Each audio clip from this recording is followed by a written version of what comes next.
평생을 아들을 위해 살아온 한 어머니가 있었습니다. 하지만 아들은 어머니를 배신했고 어머니의 집과 이름까지 빼앗아갔습니다. 모든 것을 잃은 어머니는 산사에서 스님이 되어 복수를 계획하는데 과연 이 복수의 끝은 어디일까요? 사랑과 배신, 용서와 구원의 이야기가 지금 시작됩니다. 이야기 시작 전 구독과 좋아요는 영상 제작에 큰 힘이 됩니다. 정옥은 그날도 평소처럼 밭을 메고 있었는데 흙을 만지는 손끝은 거칠었지만 마음만은 여느 때처럼 편안했다. 남편이 세상을 떠난 지 벌써 10년이 흘렀고 그 긴 세월을 정옥은 이박과 함께 버텨냈다. 아침이면 감자를 캐고 낮이면 고추를 말리며 저녁엔 작은 평상에 앉아 마을 사람들과 시시콜콜한 이야기를 나누는 게 정옥의 일상이었다. 그게 정옥의 전부였고 아들 민수가 서울에서 잘 되고 있다는 소식만 들리면 그것으로 충분했다. 정옥에게 이 시골집은 단순한 집이 아니었는데 남편과 함께 지은 이 집에서 민수를 낳고 키웠으며 밤마다 아들의 대학 학비를 걱정하며 뜬 눈으로 지새운 이 방이 정옥의 인생 그 자체였기 때문이다. 어느 날 저녁 민수에게서 전화가 왔다. 엄마, 요즘 어떻게 지내? 잘 지내지. 올해 감자 농사가 잘 됐어. 너가 좋아하는 것들 택배로 보내줄까? 아, 됐어요, 엄마. 그건 그렇고 이제 그 집 팔아야 할 것 같아. 너무 낡았잖아. 서울로 올라와서 우리랑 같이 살자. 무슨 소리야?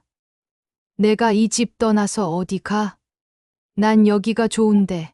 엄마, 시대가 변했어. 그런 시골집 갖고 있어봤자 관리만 힘들고. 지연이도 엄마 모시고 싶어 한다니까. 전화를 끊고 나서도 정옥의 가슴은 두근거렸는데 아들의 목소리가 평소와 달리 차갑고 급했기 때문이다.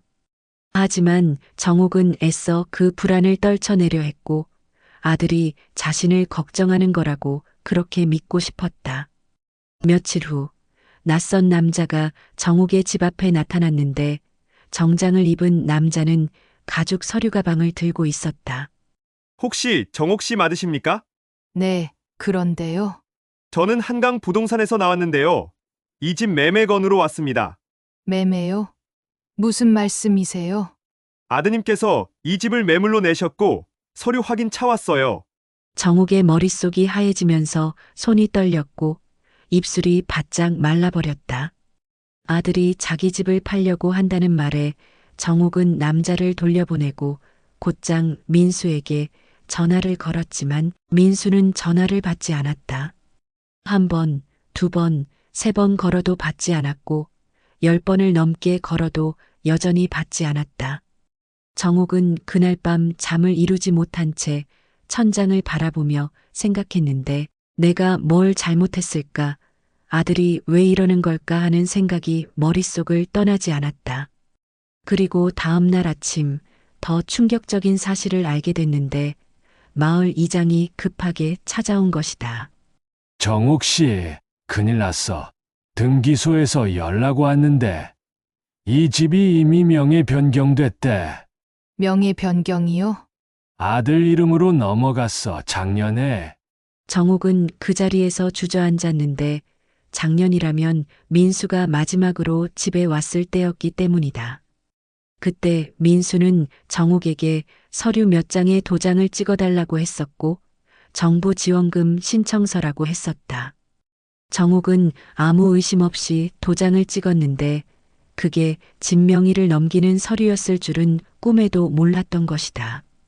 정옥은 떨리는 손으로 다시 민수에게 전화를 걸었고 이번엔 민수가 받았다. 민수야, 내가 뭘 잘못했니? 집을 왜 내 이름으로 바꾼 거야? 엄마, 그게 사업 자금이 필요해서 그래 잠깐만 담보로 쓰려고 한 건데. 담보. 그럼 미리 말을 해야지. 나한테 왜 거짓말을 했어? 말했으면 엄마가 허락했어? 어차피 내가 물려받을 집인데 뭐가 문제야? 민수야, 넌 지금 내 엄마한테 그런 말을 하는 거니? 엄마, 나 바빠 나중에 얘기하자. 전화는 끊겼고 정옥은 그대로 멍하니 앉아 있었는데 가슴이 무너져 내리면서 숨이 막혔다. 눈물이 흘렀지만 정옥은 울지 않으려 애썼는데도 눈물은 멈추지 않고 계속 흘러내렸다. 평생을 아들을 위해 살았고 아들이 잘 되는 게 유일한 행복이었는데 그런데 아들은 정옥을 배신한 것이다. 그때는 몰랐다. 이게 시작일 뿐이라는 것을. 며칠 후 변호사가 찾아왔다. 정옥 씨, 이 집은 이미 매각 절차가 진행 중이고 한 달 안에 비워주셔야 합니다. 한 달이요? 제가 평생 살던 집인데요. 죄송하지만 법적으로 소유주는 아드님이십니다. 정옥은 그날 밤 짐을 쌌는데 옷가지 몇 벌과 남편의 유품 몇 개가 전부였다. 정옥은 집을 나서며 마지막으로 뒤를 돌아봤고 작은 마당과 감나무와 평상이 눈에 선했다. 이 모든 것들이 추억으로만 남을 거라는 생각에 정옥의 가슴은 찢어질 듯 아팠다. 정옥은 산길을 따라 걸었는데 어디로 가야 할지 몰랐지만 그저 걷고 또 걸었다. 해가 지고 어둠이 내리면서 정옥은 지친 몸을 이끌고 산속으로 들어갔는데 다리가 풀리고 숨이 가빠지면서도 멈출 수가 없었다. 그리고 작은 절 앞에서 정옥은 쓰러졌는데 마지막으로 본 건 희미한 불빛과 향 냄새였다. 그리고 누군가의 목소리가 들렸다. 아직 살아 계시네요. 일단 안으로 모시죠. 정옥의 눈이 감기면서 마지막으로 생각했는데 이제 더 이상 어머니로 살지 않아도 되는 걸까 하는 생각이었다. 그렇다면 나는 이제 누구인가? 정옥은 그 물음에 답을 찾지 못한 채 의식을 잃었고 차가운 산바람만이 정옥의 뺨을 스쳤다. 정옥이 눈을 떴을 때 낯선 천장이 보였는데 나무 대들보 사이로 희미한 햇살이 스며들고 있었다. 어디선가 은은한 향 냄새가 났고 멀리서 목탁 소리가 들려왔다. 정옥은 천천히 몸을 일으켰는데 온몸이 욱신거렸지만 이상하게 마음은 조금 가라앉아 있었다. 방문이 열리면서 한 스님이 들어왔는데 50대쯤 되어 보이는 스님의 얼굴에는 온화한 미소가 가득했다. 정신이 드셨군요. 어제 절 앞에서 쓰러져 계셔서 모셨어요. 죄송합니다. 스님 폐를 끼쳤네요. 괜찮아요. 몸은 좀 어떠세요? 정옥은 고개를 끄덕였지만 입을 열려다 말고 다시 입술을 깨물었는데 무슨 말부터 해야 할지 알 수 없었기 때문이다. 선의 스님은 정옥의 표정을 보더니 조용히 차를 따르면서 말했다. 급하게 말하지 않아도 돼요. 천천히 쉬다 가세요. 정옥은 며칠간 절에 머물렀는데 선의 스님은 아무것도 묻지 않았고 정옥 역시 아무 말도 하지 않았다. 그저 아침엔 예불에 참석하고 낮엔 마당을 쓸고 저녁엔 스님과 함께 차를 마셨다. 그런데 이상했던 건 그렇게 무심한 일상을 보내면서도 정옥의 마음속에는 계속 민수 생각이 떠오른다는 것이었다. 밥을 먹을 때도 걸레질을 할 때도 민수의 얼굴이 눈앞에 아른거렸고 그때마다 정옥의 가슴은 저려왔다. 어느 날 저녁 선의 스님이 조용히 물었다. 무슨 일이 있었나요? 정옥은 한참을 망설이다가 천천히 입을 열었는데 목소리가 떨렸고 말을 하면서도 눈물이 계속 흘러내렸다. 집을 빼앗긴 이야기, 아들의 배신, 그리고 평생을 바쳐 키운 아들에게 버림받은 이야기를 하나하나 털어놓았다. 스님, 제가 뭘 잘못한 걸까요? 제가 아들한테 부족한 엄마였나요? 아니에요. 당신은 아무 잘못도 하지 않았어요. 그런데 왜 아들은 왜 절 이렇게 대하는 걸까요? 선의 스님은 한참 동안 말없이 정옥을 바라보다가 천천히 고개를 저으며 말했다. 사람의 마음은 때로 욕심에 가려져요. 아드님도 아마 욕심에 눈이 멀었을 거예요. 정옥은 그날 밤 잠을 이루지 못했는데 스님의 말이 계속 귓가에 맴돌았기 때문이다. 욕심, 민수가 욕심에 눈이 멀었다는 말이 정옥의 가슴을 후벼 팠다. 그리고 정옥은 문득 깨달았는데 자신도 민수에게 욕심이 있었다는 것을. 아들이 성공하길 바랐고 아들이 잘 되길 바랐으며 아들이 자신을 사랑해 주길 바랐던 욕심. 그 욕심이 정옥을 이렇게 만든 건 아닐까? 하지만 동시에 정옥의 마음속에는 또 다른 감정이 자라나고 있었는데 그건 분노였다. 며칠 후 정옥은 절 뒤편에 있는 작은 도서관에서 오래된 신문을 발견했는데 우연히 펼친 신문에는 민수의 회사 기사가 실려 있었다. 신문에는 민수가 성공한 젊은 기업가로 소개되어 있었고 사진 속 민수는 환하게 웃고 있었다. 정옥의 손이 떨렸는데 신문을 쥔 손에 힘이 들어가면서 종이가 구겨졌다. 정옥은 신문을 내려놓고 자리에서 일어났는데 가슴속에서 무언가가 끓어오르는 걸 느꼈다. 그날 밤 정옥은 선의 스님을 찾아갔다. 스님, 저 머리를 깎고 싶어요. 머리를요? 왜 그러시죠? 세상에 대한 미련을 버리고 싶어요. 이 마음을 내려놓고 싶어요. 선의 스님은 한참을 정옥을 바라보다가 천천히 고개를 끄덕였는데 스님의 눈빛에는 걱정과 안타까움이 섞여 있었다. 정말 그렇게 하시겠어요? 네, 이제 정옥은 없어요. 그냥 새로운 사람이 되고 싶어요.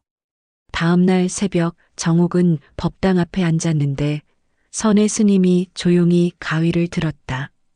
머리카락이 하나둘 떨어질 때마다 정옥은 무언가가 떨어져 나가는 느낌을 받았다.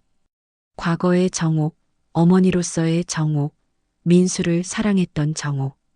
모든 게 머리카락과 함께 떨어져 내렸고 정옥은 눈을 감은 채 조용히 앉아 있었다. 머리를 다 깎고 난 뒤 선의 스님이 말했다. 이제 당신의 법명은 수련입니다. 맑은 물처럼 수양하라는 뜻이에요. 수련? 정옥은 그 이름을 마음속으로 되뇌었는데 이상하게도 그 이름이 편안하게 느껴졌다. 하지만 수련의 마음속 깊은 곳에는 여전히 민수에 대한 생각이 자리 잡고 있었고 그건 사랑이 아니라 무언가 다른 감정으로 변해가고 있었다. 며칠 후 수련은 절 안에 있는 낡은 컴퓨터를 발견했는데 선의 스님이 행정 업무를 볼 때 쓰는 것이었다. 수련은 몰래 그 컴퓨터를 켰고 검색창에 민수의 이름을 입력했다. 화면에는 민수의 회사 정보가 떴는데 최근 상장 준비 중이라는 기사도 보였다. 수련의 눈빛이 변했고 입술을 깨물며 화면을 응시했다. 그리고 수련은 천천히 중얼거렸는데 그 목소리에는 결심이 담겨 있었다. 이유를 안 건 너무 늦은 후였다. 민수가 어머니의 이름을 이용해 범죄를 저질렀다는 걸 수련은 그제야 알게 될 것이었다. 수련의 손이 키보드 위로 움직였는데 민수의 회사 재무제표를 검색하기 시작했고 하나하나 자료를 살펴보면서 수련의 표정은 점점 더 굳어졌다. 창밖으로는 달빛이 스며들고 있었고 법당에서는 새벽 예불 준비 소리가 들려왔지만 수련은 움직이지 않았다. 그저 화면만 바라보며 아들의 비밀을 하나씩 파헤치고 있었다. 수련은 그날 밤 결심했다. 복수가 아니라 진실을 밝히는 것이라고 스스로를 설득하면서도 마음 한편에서는 차가운 분노가 타올랐다. 수련은 매일 새벽 예불을 드렸는데 목탁 소리에 맞춰 절을 하면서도 머릿속에는 민수의 회사 자료가 떠올랐다. 재무제표의 숫자들, 이상한 자금 흐름, 설명되지 않는 거래 내역들이 수련의 눈앞에 아른거렸고 그럴 때마다 수련의 가슴은 두근거렸다. 예불이 끝나고 선의 스님이 다가왔는데 스님의 눈빛에는 걱정이 가득했다. 수련 보살, 요즘 마음이 편찮아 보이는데 괜찮은가요? 괜찮습니다. 스님, 그저 수행이 부족할 뿐입니다. 수행은 마음을 비우는 거예요. 그런데 당신 눈엔 무언가를 채우려는 욕심이 보여요. 수련은 고개를 숙였는데 스님의 말이 가슴에 박혔지만 부정할 수 없었다. 그날 밤 수련은 다시 컴퓨터 앞에 앉았고 민수의 회사 자료를 더 깊이 파헤치기 시작했다. 화면에는 복잡한 자금 흐름이 나타났는데 수련은 천천히 그 흐름을 따라갔고 어느 순간 손이 멈췄다. 수련의 눈이 커졌고 화면을 다시 확인했다. 화면 속에는 수련의 이름으로 된 계좌가 있었는데 그 계좌로 거액의 돈이 들어왔다 나갔다를 반복하고 있었다. 수련은 전혀 알지 못했던 거래였고 민수가 어머니의 명의를 도용한 것이 분명했다. 수련의 손이 떨렸는데 분노가 치밀어 올랐지만 동시에 슬픔도 밀려왔다. 아들이 어머니의 이름을 범죄에 이용했다는 사실이 수련을 무너뜨렸고 수련은 컴퓨터 앞에서 한참을 울었다. 눈물이 멈추지 않았는데 그 눈물은 배신감과 분노와 슬픔이 뒤섞인 것이었다. 수련은 떨리는 손으로 USB를 꺼냈고 모든 자료를 복사하기 시작했다. 며칠 후 절에 낯선 손님이 찾아왔는데 40대 중반쯤 되어 보이는 남자가 선의 스님을 찾았다. 스님, 저는 경찰청 형사 김철수라고 합니다. 잠깐 여쭤볼 게 있어서요. 수련은 마당을 쓸다가 그 말을 듣고 귀를 기울였는데 가슴이 두근거리기 시작했다. 선의 스님과 김영사는 법당 앞에 앉았고 수련은 멀리서 그 모습을 지켜봤다. 혹시 한민수라는 이름 들어보셨습니까? 횡령 혐의로 수사 중인데 이 근처 출신이라고 해서요. 수련의 손에서 빗자루가 떨어졌는데 소리가 나면서 김영사와 선의 스님이 수련을 쳐다봤다. 수련은 황급히 빗자루를 주워들었지만 김영사의 눈빛이 수련에게 머물렀다. 선의 스님이 말했다. 저희 절에는 그런 분 없는데요. 수련 보살, 혹시 아세요? 수련은 잠시 망설였는데 이 순간이 기회라는 걸 직감적으로 알았다. 수련은 천천히 다가가서 김영사 앞에 섰고 조용히 입을 열었다. 형사님, 제가 그 사람에 대해 아는 게 있습니다. 아신다고요? 어떤 관계이신데요? 저는 그 사람의 어머니입니다. 김영사의 눈이 커졌고 선의 스님도 놀란 표정으로 수련을 바라봤다. 수련은 떨리는 목소리로 계속 말했는데 한 번 시작한 말은 멈출 수 없었다. 제 아들이 제 명의를 도용해서 불법 거래를 했습니다. 저도 최근에 알았어요. 명예 도용이요? 증거가 있습니까? 수련은 고개를 끄덕이고 방으로 들어갔는데 잠시 후 USB 하나를 들고 나왔다. 며칠 전 몰래 다운로드해 둔 자료들이었고 수련은 그걸 김영사에게 건넸다. 여기 다 있어요. 제 계좌로 들어온 돈들, 그리고 회사 재무 자료들요. 김영사는 USB를 받아들고 수련을 빤히 쳐다봤는데 의아한 표정이었다. 어머니가 아들을 고발하시는 겁니까? 고발이 아니라 진실을 밝히는 거예요. 제가 범죄자가 되고 싶지 않아서요. 김영사는 천천히 고개를 끄덕였고 USB를 주머니에 넣으면서 말했다. 일단 이 자료들 확인해 보겠습니다. 연락처 남겨주시면 필요할 때 다시 연락드리죠. 김영사가 떠나고 나서 선의 스님이 수련에게 다가왔는데 스님의 얼굴에는 깊은 근심이 서려 있었다. 수련 보살, 이게 정말 당신이 원하는 길인가요?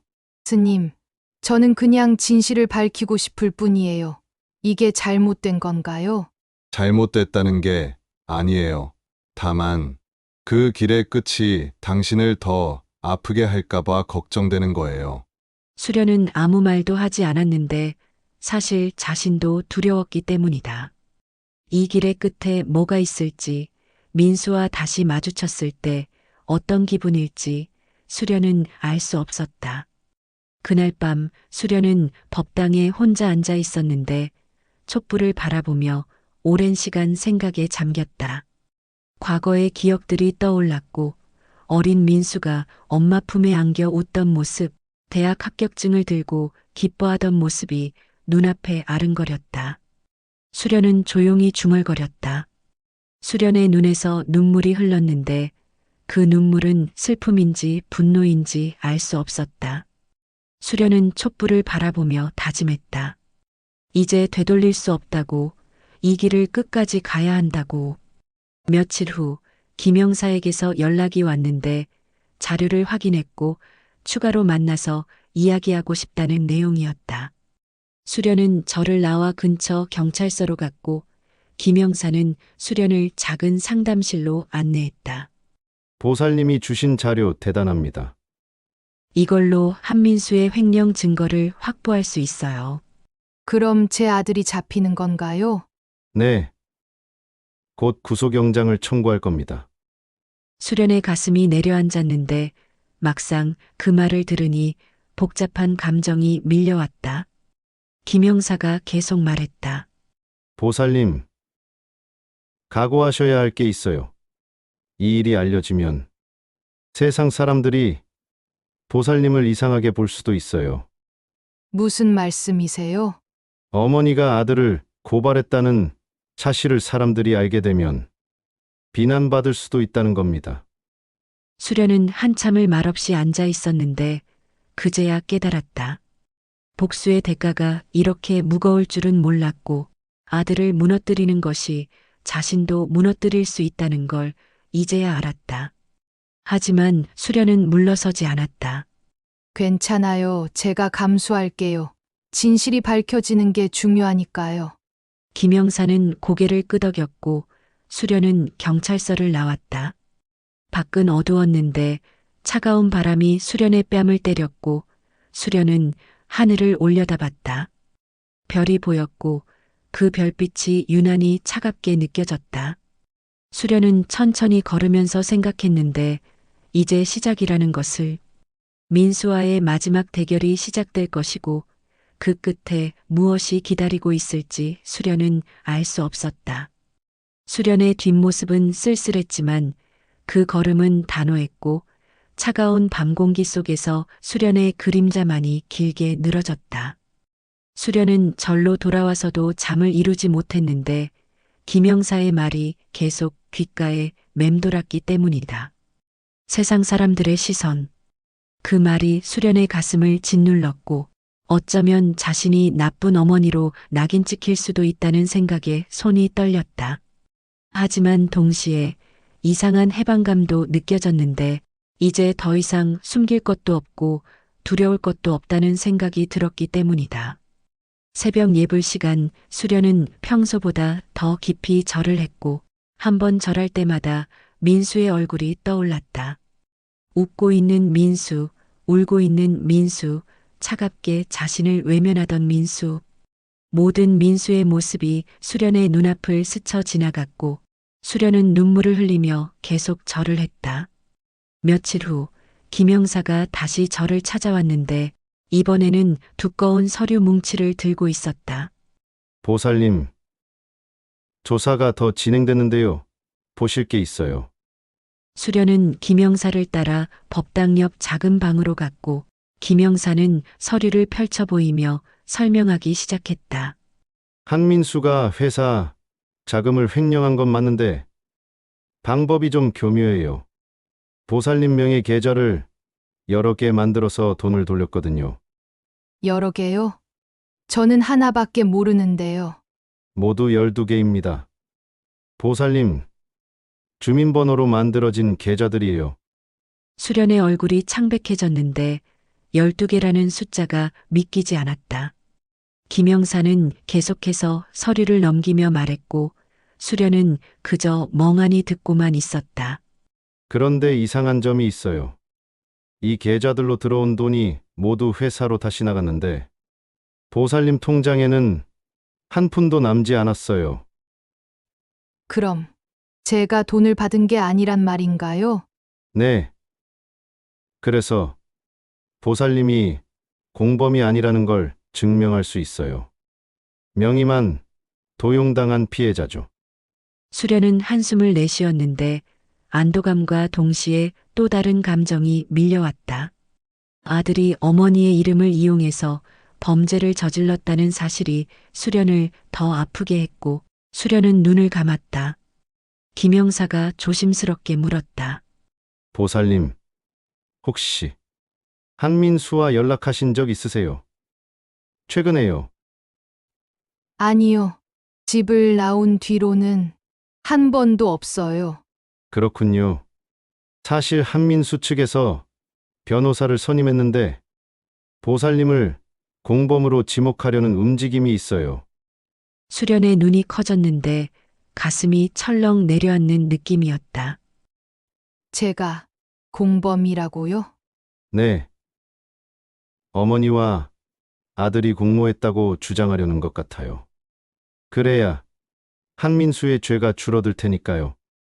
수련은 말을 잃었는데 아들이 자신을 범죄자로 만들려 한다는 사실이 믿기지 않았다. 손이 떨렸고 입술을 깨물었지만 눈물이 흘러내렸다. 김영사는 조용히 수련을 바라보다가 말했다. 보살님, 제가 도와드릴게요. 보살님이 피해자라는 걸 증명하겠습니다.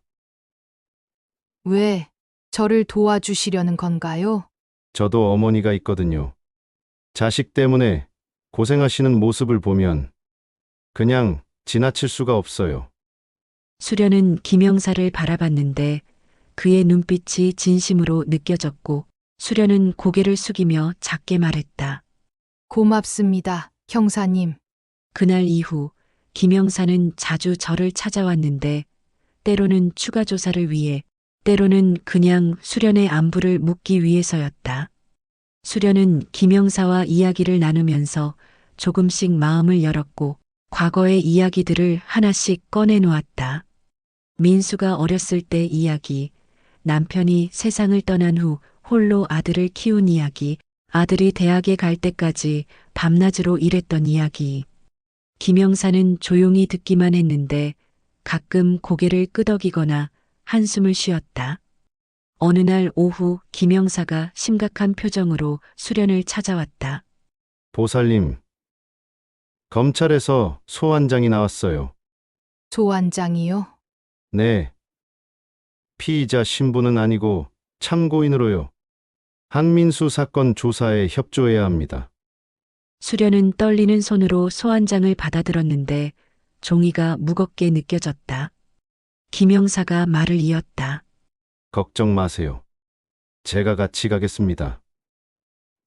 그리고 한민수도 그날 조사받을 예정이에요. 민수도요? 네. 대질 조사가 있을 겁니다. 보살님과 한민수가 마주 앉아서 진술해야 해요. 수련의 가슴이 두근거렸는데 민수를 다시 본다는 생각에 두려움과 분노가 동시에 밀려왔다. 그날 밤 수련은 잠들지 못하고 법당에 앉아 있었는데 촛불을 바라보며 계속 생각했다. 민수를 마주했을 때 뭐라고 말해야 할까? 아들의 얼굴을 보면 어떤 감정이 들까? 수련은 알 수 없었고 그저 두려울 뿐이었다. 며칠 후 검찰청에 가는 날이 왔는데 김영사가 아침 일찍 절로 수련을 데리러 왔다. 준비되셨어요? 잘 모르겠어요. 준비가 됐는지, 안 됐는지. 괜찮아요. 그냥 진실만 말씀하시면 돼요. 차를 타고 가는 내내 수련은 창밖만 바라봤는데 익숙한 풍경들이 지나갔고 수련은 문득 과거를 떠올렸다. 민수와 함께 이 길을 걸었던 기억, 아들 손을 잡고 시장에 갔던 기억이 아련하게 떠올랐다. 검찰청에 도착했을 때 수련의 다리가 후들거렸는데 김영사가 수련의 팔을 부축하며 말했다. 천천히 가세요. 제가 옆에 있을게요. 복도를 걸어가는데 저 앞에서 민수가 보였다. 수련의 발걸음이 멈췄고 심장이 터질 것처럼 뛰었다. 민수도 수련을 봤는데 민수의 얼굴이 굳어졌고 두 사람은 멀리서 서로를 바라봤다. 수련의 입술이 떨렸고 무언가 말하려 했지만 목소리가 나오지 않았다. 민수는 고개를 돌렸고 수련을 외면한 채 조사실로 들어갔다. 수련은 그 자리에 서서 한참을 민수가 사라진 문을 바라봤는데 가슴이 찢어지는 것 같았다. 김영사가 조용히 말했다. 들어가시죠. 시작해야 합니다.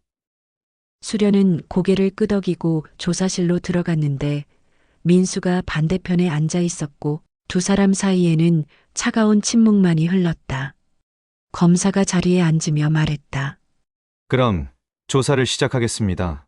수련은 민수를 바라봤는데 민수는 여전히 고개를 돌린 채 수련을 보지 않았고 수련의 가슴에는 형언할 수 없는 슬픔이 밀려왔다.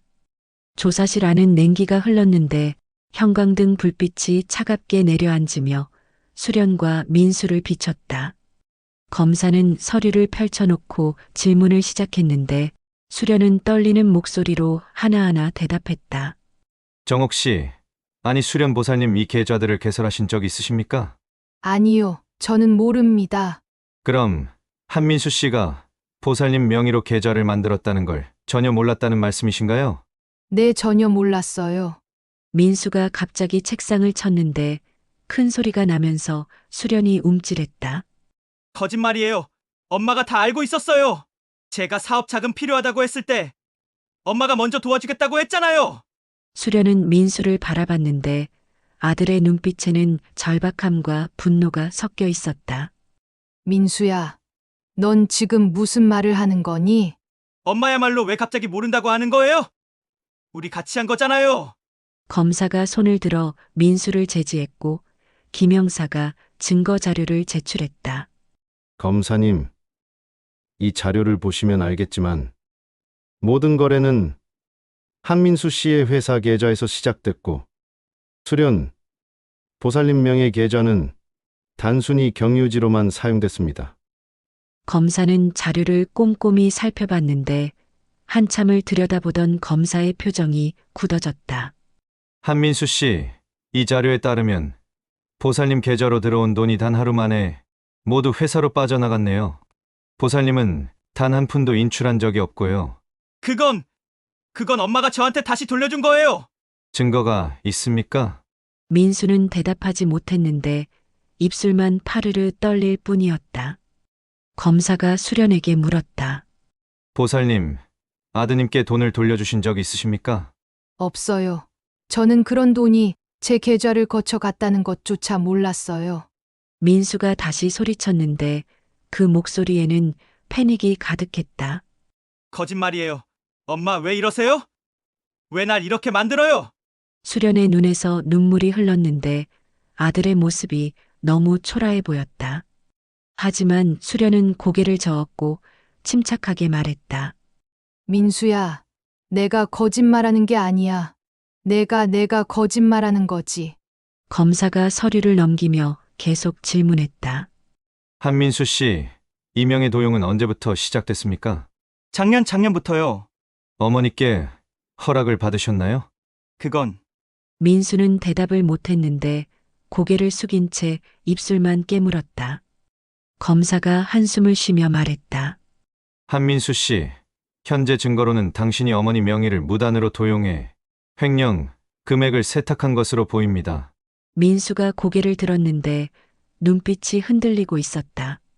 저는 그냥 회사를 살리려고 했을 뿐이에요. 회사를 살리기 위해 어머니를 범죄자로 만들려 했습니까? 그 말에 민수는 아무 대답도 하지 못했고 수련은 조용히 민수를 바라봤다. 검사가 수련에게 물었다. 보살님, 혹시 아드님과 함께 살던 집이 매각됐다는 사실 아셨습니까? 네, 그래서 절에 온 거예요. 그 집 매각 대금은 어디로 갔는지 아십니까? 모릅니다. 검사가 다시 서류를 꺼냈는데 김영사가 추가로 조사한 자료였다. 한민수 씨, 이 집 매각 대금 3억 원이 당신 회사 계좌로 입금됐네요. 이것도 어머니 동의하에 이루어진 겁니까? 민수는 고개를 떨궜는데 더 이상 변명할 말이 없었다. 수련은 그 모습을 보며 가슴이 무너졌는데 아들이 얼마나 깊은 구렁텅이에 빠져 있었는지 이제야 알게 됐다. 검사가 마지막으로 물었다. 보살님, 아드님을 용서할 생각이 있으십니까? 수련은 한참을 말없이 앉아 있었는데 민수를 바라보며 천천히 입을 열었다. 용서는 제가 할 수 있는 게 아니에요. 민수가 스스로에게 해야 할 일이죠. 민수가 수련을 쳐다봤는데 처음으로 두 사람의 눈이 마주쳤다.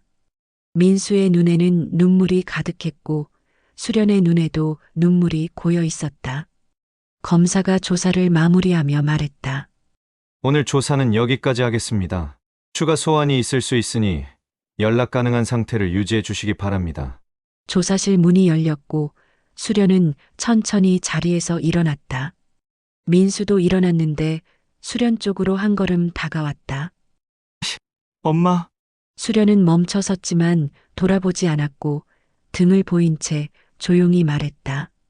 민수야, 엄마는 이제 정욱이 아니야, 수련이야. 그걸 기억해.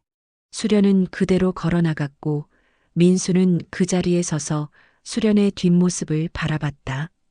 김영사가 수련을 따라 나왔는데 복도에서 수련이 벽에 기대 서 있었다. 괜찮으세요? 네, 괜찮아요.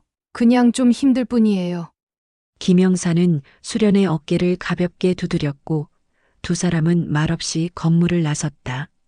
밖은 비가 내리고 있었는데 차가운 빗물이 수련의 뺨을 적셨다. 수련은 하늘을 올려다봤는데 회색 구름이 온 세상을 덮고 있었다. 형사님, 이제 어떻게 되는 건가요? 검찰에서 기소할 겁니다. 증거가 충분하니까요. 민수는 감옥에 가는 건가요? 아마도요. 수련은 고개를 끄덕였는데 예상했던 일이지만 막상 들으니 가슴이 아팠다. 김영사가 조심스럽게 물었다. 후회하세요? 아니요, 후회는 없어요. 다만 슬플 뿐이죠. 수련은 비를 맞으며 걸었는데 김영사가 우산을 펼쳐 수련 위로 받쳐줬다. 보살님은 잘못하신 게 없어요. 진실을 밝힌 것뿐이에요. 그걸 알면서도 마음이 편하지 않네요. 두 사람은 말없이 걸었는데 빗소리만이 정막을 채웠다. 수련은 문득 깨달았는데 복수는 이렇게 쓸쓸한 것이라는 걸. 이긴 것도 아니고 진 것도 아닌 그저 모두가 상처받는 결말. 수련은 그날 진실이라는 이름의 무게를 처음으로 느꼈다. 수련은 절로 돌아온 후 며칠간 방에서 나오지 않았는데 밥도 제대로 먹지 않았고 예불에도 참석하지 않았다. 선의 스님이 걱정스러운 표정으로 문을 두드렸지만 수련은 괜찮다는 말만 반복했다. 하지만 수련은 괜찮지 않았는데 민수의 얼굴이 계속 떠올랐고 조사실에서 마주쳤던 아들의 눈빛이 수련을 괴롭혔다. 그날 밤 수련은 법당으로 나왔는데 촛불을 켜고 홀로 앉아 있었다. 어둠 속에서 촛불만이 희미하게 흔들렸고 수련은 그 불빛을 바라보며 생각에 잠겼다. 내가 과연 옳은 일을 한 걸까?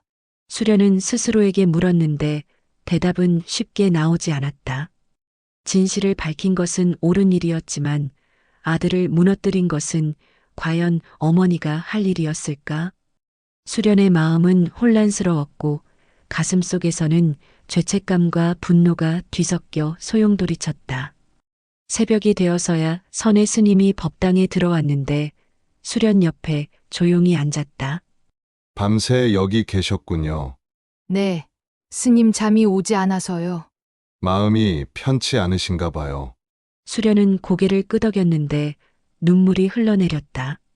스님, 제가 너무 잔인한 걸까요? 제 아들을 이렇게 만든 게. 잔인한 게 아니에요. 진실을 마주한 거죠. 하지만 그 진실이 아들을 무너뜨렸어요. 선의 스님은 한참을 말없이 앉아 있다가 천천히 입을 열었다. 수련 보살, 때로는 무너져야 다시 설 수 있어요. 아드님이 지금 무너진 건 당신 때문이 아니라 스스로 쌓아 올린 거짓 때문이에요. 그래도 전 아들의 엄마잖아요. 맞아요.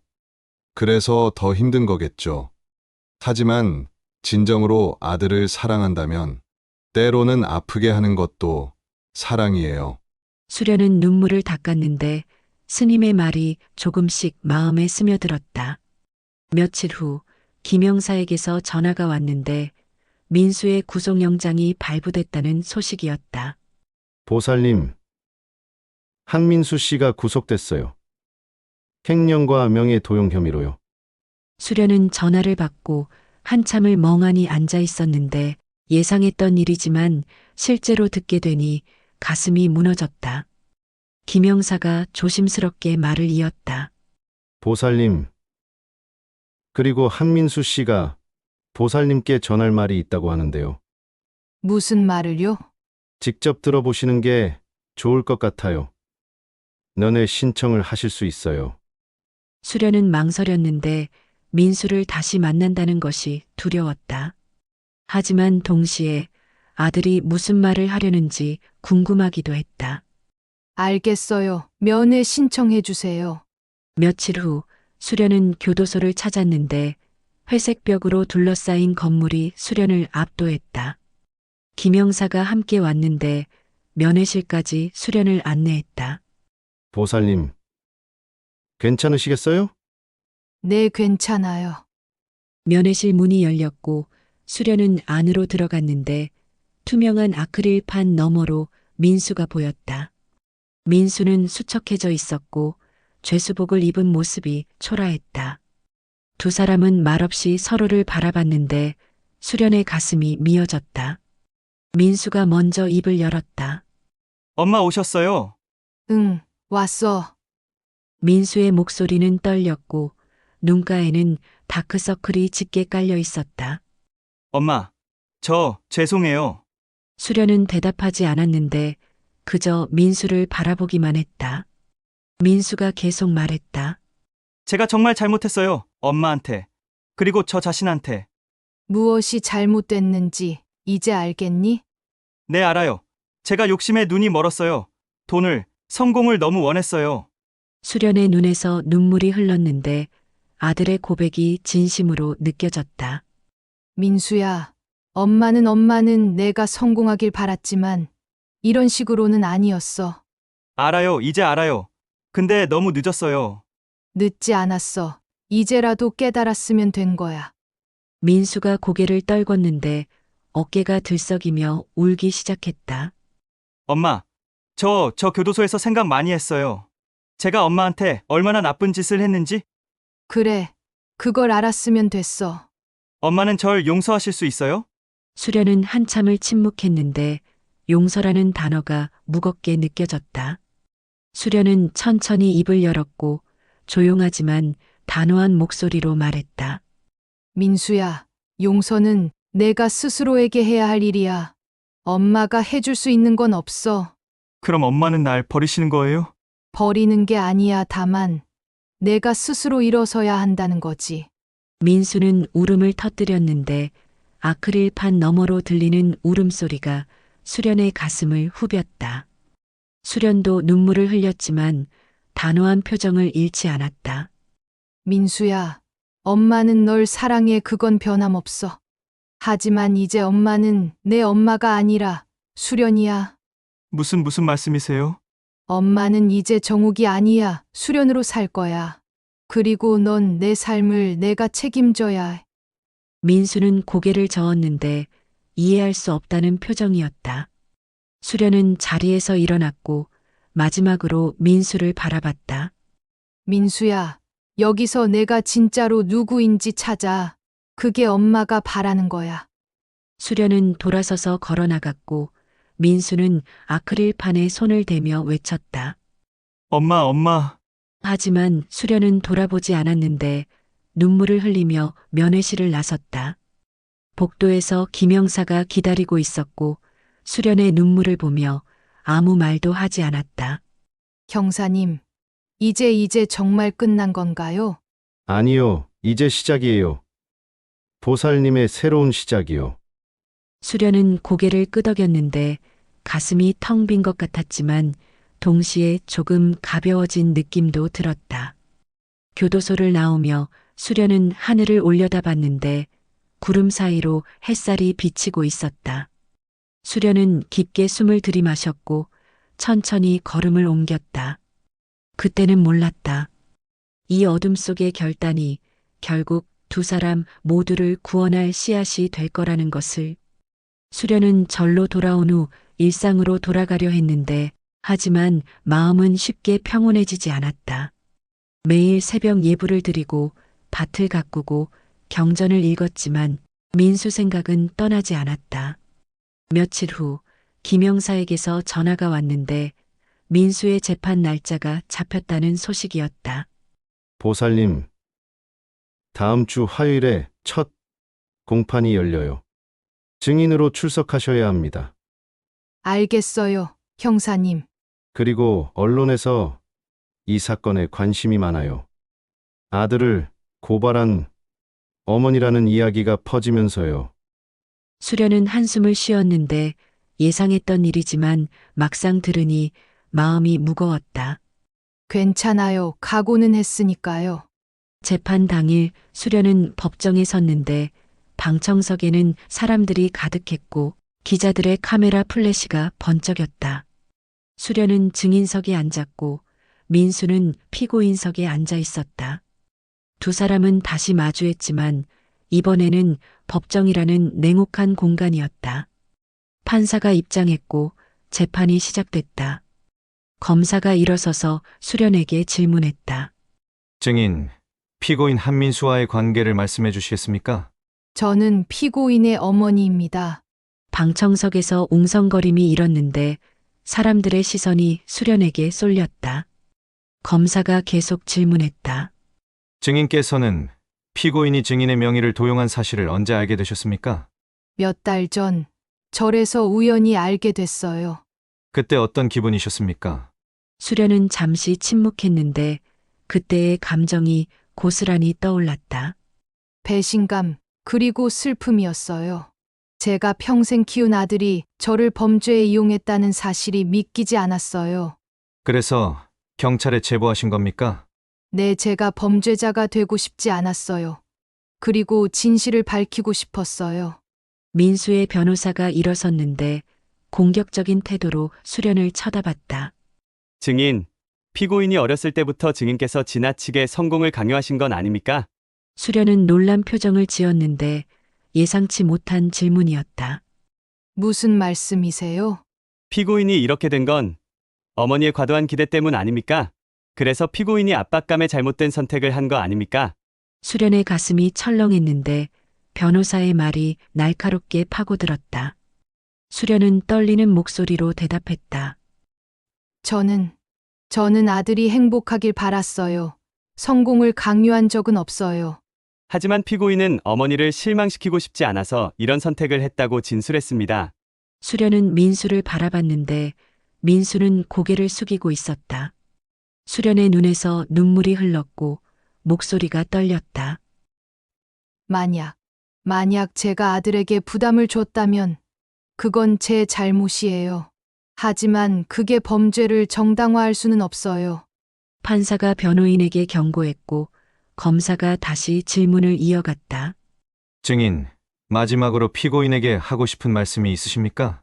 수련은 민수를 똑바로 쳐다봤는데 민수도 천천히 고개를 들어 수련을 바라봤다.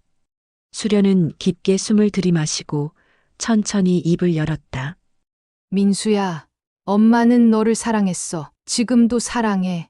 하지만 사랑이라는 이름으로 내 잘못을 덮어줄 수는 없어. 방청석이 조용해졌고 모든 사람이 수련의 말에 귀를 기울였다. 넌 내 아들이지만 동시에 한 사람의 어른이야. 내 선택에 책임을 져야 해. 그게 엄마가 너한테 가르쳐 줄 수 있는 마지막이야. 민수의 눈에서 눈물이 흘러내렸는데 입술을 깨물며 고개를 숙였다. 민수가 떨리는 목소리로 말했다. 엄마 죄송해요. 정말 죄송해요. 수련도 눈물을 흘렸지만 표정은 단호했다. 미안하다는 말보다 이제부터 어떻게 살 건지 보여줘. 그게 진짜 사과야. 판사가 증인 신문을 마무리했고 수련은 증인석에서 내려왔다. 방청석을 지나가는데 사람들의 시선이 복잡했다. 어떤 이는 동정의 눈빛을, 어떤 이는 비난의 눈빛을 보냈다. 하지만 수련은 고개를 들고 걸었는데 더 이상 숨을 것도 부끄러울 것도 없었다. 법정을 나서자 김 형사가 기다리고 있었다. 보살님, 수고 많으셨어요. 고마워요. 형사님이 없었으면 이렇게까지 못했을 거예요. 아니에요. 보살님이 용기를 내셨으니까 가능한 일이었어요. 그때 민수의 아내 지연이 나타났는데 화난 표정으로 수련에게 다가왔다. 어머님, 어떻게 이러실 수가 있어요? 제 남편을 감옥에 보내다니! 수련은 지연을 바라봤는데 지연의 눈에는 분노가 가득했다. 지연 씨, 민수가 저지른 일을 알고 있어요? 그래도 어머니잖아요. 어머니가 감싸줬어야죠. 감싸주는 게 사랑이 아니에요, 때로는. 냉정하게 마주하게 하는 것도 사랑이에요. 지연은 할 말을 잃었는데 수련의 눈빛이 너무 단호했기 때문이다. 수련이 말을 이었다. 지연 씨도 이제 알아야 해요. 거짓으로 쌓아올린 성공은 언젠가 무너진다는 걸. 지연은 아무 말도 하지 못하고 돌아섰고 수련은 그 모습을 조용히 지켜봤다.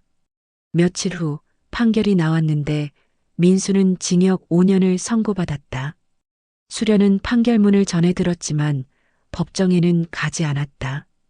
선의 스님이 물었다. 마음이 편하신가요? 편하진 않아요. 하지만 후회는 없어요. 그걸로 됐어요. 후회 없이 살아가는 게 중요한 거예요. 수련은 절 마당에 서서 하늘을 올려다봤는데 구름이 천천히 흘러가고 있었다. 수련은 깨달았다. 복수는 끝났지만 진짜 시작은 이제부터라는 것을. 민수가 감옥에서 진짜 자신을 찾을 수 있을지, 수련 자신은 이 아픔을 극복할 수 있을지. 모든 것은 이제부터였다. 수련은 천천히 법당으로 걸어갔고 향을 피우며 조용히 기도했다. 민수를 위해서, 그리고 자신을 위해서. 판결이 내려진 지 석 달이 흘렀는데 계절은 어느새 가을에서 겨울로 접어들고 있었다. 수련은 매일 같은 일상을 반복했고 새벽 예불을 드리고 경전을 읽고 마당을 쓸었다. 하지만 이제는 마음이 조금 가벼워진 것 같았는데 무거운 짐을 내려놓은 듯한 느낌이었다. 어느 날 아침 선의 스님이 수련을 찾아왔는데 편지 한 통을 들고 있었다. 수련 보살, 이거 교도소에서 왔어요. 수련의 손이 떨렸는데 민수에게서 온 편지였다. 수련은 떨리는 손으로 편지를 받아들었고 천천히 봉투를 뜯었다. 편지에는 민수의 글씨가 빼곡히 적혀 있었는데 예전보다 글씨체가 조금 달라져 있었다. 엄마에게. 엄마, 이 편지를 쓰기까지 정말 오래 걸렸어요. 무슨 말을 해야 할지, 어떻게 시작해야 할지 몰랐어요. 하지만 이제는 써야 할 것 같아요. 수련은 눈물을 참으며 계속 편지를 읽었다. 엄마, 저는 여기서 매일 생각해요. 제가 얼마나 어리석었는지, 얼마나 욕심이 많았는지. 엄마가 평생 일해서 모은 집을 빼앗고 엄마 이름을 범죄에 이용했어요. 그게 얼마나 나쁜 짓인지 이제야 알겠어요. 수련의 눈에서 눈물이 흘러내렸는데 민수의 고백이 진심으로 느껴졌다. 처음에는 엄마를 원망했어요. 왜 날 고발했을까? 왜 날 감옥에 보냈을까? 하지만 시간이 지나면서 깨달았어요. 엄마가 저를 진짜로 사랑했기 때문에 이렇게 한 거라는 걸. 수련은 편지를 가슴에 안았는데 가슴이 뜨거워졌다. 엄마, 저는 이제 거짓 없이 살고 싶어요. 여기서 나가면 처음부터 다시 시작할 거예요. 엄마처럼 정직하게 살고 싶어요. 그게 엄마한테 보답하는 길이라고 생각해요. 엄마, 사랑해요. 그리고 정말 죄송해요. 수련은 편지를 다 읽고 한참을 울었는데 슬픔과 안도감이 뒤섞인 눈물이었다. 선의 스님이 조용히 다가와 수련의 어깨를 두드렸다. 보살님, 이제 마음이 좀 편해지셨나요? 네, 스님 이제야 조금 편해진 것 같아요. 며칠 후 수련은 교도소로 민수를 면회 갔는데 이번에는 마음이 조금 가벼웠다. 면회실에 앉아 있는데 민수가 들어왔다. 민수는 예전보다 많이 야위었지만 눈빛은 오히려 맑아져 있었다. 엄마, 오셨어요? 응. 왔어. 편지 잘 받았다. 민수는 미소를 지었는데 오랜만에 보는 진심 어린 미소였다. 엄마, 저 여기서 많이 배우고 있어요. 뭘 배우니? 진짜 중요한 게 뭔지요? 돈이나 성공이 아니라 사람이 중요하다는 걸. 수련은 고개를 끄덕였는데 아들이 진짜로 변하고 있다는 게 느껴졌다. 민수야, 엄마도 많이 배웠어. 너 때문에. 저 때문에요. 응, 사랑이 뭔지, 진짜 용서가 뭔지 그걸 배웠어. 민수의 눈에 눈물이 고였는데 고개를 숙이며 말했다. 엄마, 나중에 여기서 나가면 엄마 다시 만날 수 있을까요? 물론이지, 넌 내 아들이니까. 하지만 엄마는 이제 수련이잖아요. 수련은 잠시 생각하다가 조용히 미소 지으며 말했다. 수련도 나고, 정욱도 나야. 둘 다 나인 거지. 그리고 넌 언제까지나 내 아들이야. 민수는 울음을 터뜨렸는데 아크릴판에 손을 대며 흐느꼈다. 수련도 손을 대며 민수를 바라봤고 두 사람은 말없이 서로를 바라봤다. 그 순간 수련은 깨달았다.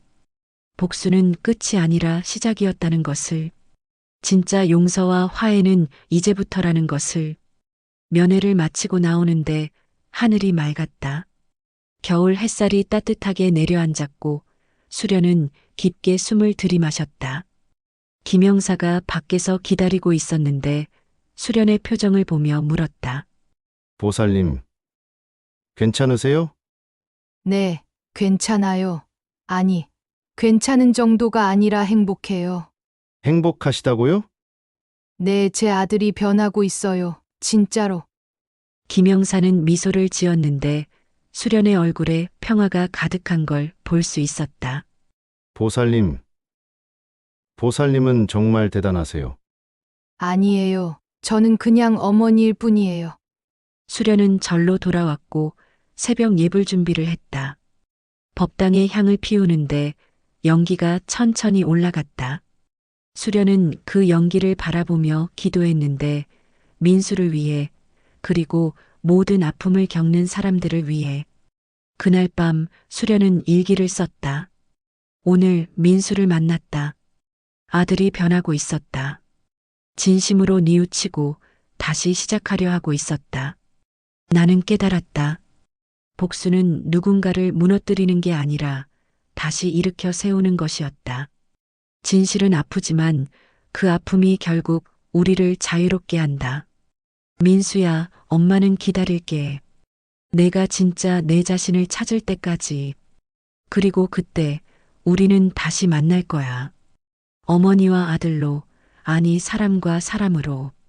수련은 일기를 덮고 창밖을 바라봤는데 달이 밝게 떠 있었다. 세상은 여전히 돌아가고 있었고 수련의 새로운 삶도 계속되고 있었다. 며칠 후 선의 스님이 수련에게 물었다. 수련 보살, 이제 어떻게 살 거예요? 그냥 하루하루 살아갈 거예요. 과거에 얽매이지 않고, 미래를 두려워하지 않고. 좋은 마음이네요. 스님, 제가 배운 게 있어요. 용서는 상대를 위한 게 아니라 나 자신을 위한 거라는 걸. 선의 스님은 고개를 끄덕였는데 수련이 진짜로 깨달음을 얻었다는 걸 알 수 있었다. 수련은 그날 이후 더 평온해졌다. 아침마다 예불을 드리고 경전을 읽고 마을 사람들과 차를 마셨다. 그리고 매달 한 번씩 민수를 만나러 갔는데 갈 때마다 민수는 조금씩 변해 있었다. 시간이 흘러 2년이 지났고 민수의 모범수로 가명을 받았다. 그리고 드디어 민수가 출소하는 날이 왔다. 수련은 교도소 앞에서 민수를 기다렸는데 문이 열리고 민수가 나왔다. 민수는 수련을 보자마자 달려왔고 수련의 품에 안겼다. 엄마, 그래. 잘 왔어. 수고했어. 두 사람은 한참을 그렇게 안고 있었는데 말이 필요 없었다. 민수가 조용히 말했다. 엄마, 이제 제대로 살게요. 알아, 엄마는 믿어. 수련은 민수의 손을 잡았고 두 사람은 함께 걸어갔다. 하늘은 맑았고 바람은 따뜻했다. 수련은 생각했다. 사랑으로 시작된 복수는 결국 또 다른 사랑으로 끝났다. 그리고 그 사랑은 두 사람 모두를 구원했다. 만약 당신이라면 자식을 용서할 수 있을까? 아니, 그보다 먼저 진실을 마주할 용기가 있을까? 수련은 그 용기를 냈고 그 대가로 진짜 자유를 얻었다. 때로는 사랑이 가장 아픈 선택을 요구한다.